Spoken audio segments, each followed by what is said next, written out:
अरे आज तो साड़ी वाड़ी दुल्हन के जैसे तैयार हुई है, क्या बात है। अरे कहीं यार। घूमने जा रही है क्या? नहीं। तो अरे क्या बताऊं तुझे एक नई कहानी। बता ना। अरे वो जो हमारे घर पे दूध देने आता है ना। हाँ वही तो मेरे इधर भी आता है दूध देने। हाँ। हाँ हाँ तो वही। एक ही बिल्डिंग में तो है, बस ये है कि रूम नंबर अलग अलग है। अरे तो दूध वाले की अलग ही कुछ खिचड़ी पक रही है। मतलब वो दूध वाला मेरे से ना बहुत फालतू फालतू बोल रहा है। क्या बोल रहा है? बोल रहा है रोज पता नहीं रोज आता था दूध देने और 2 साल हो गया।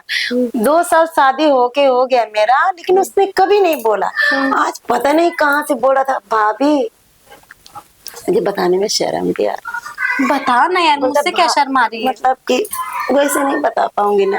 कैसे जैसे बता वो पाओगे? फिर कर रहा बताओ था। ना। वो हमारे घर के अंदर आ गया था। हाँ दूध तो वाला शायद उसे प्यास प्यास लगी होगी तो आ गया होगा।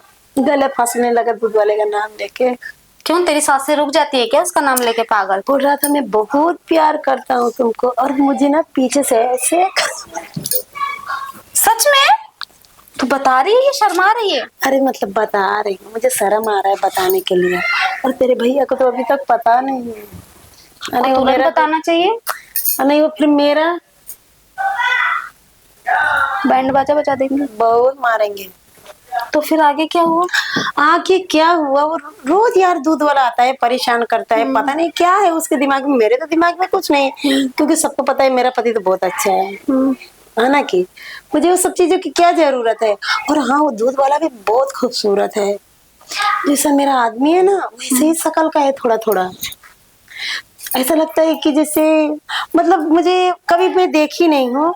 कभी कभी ऐसा लगता है कि कोई रिलेशन से मेरा देवर है क्या वो क्योंकि बोल रहा था।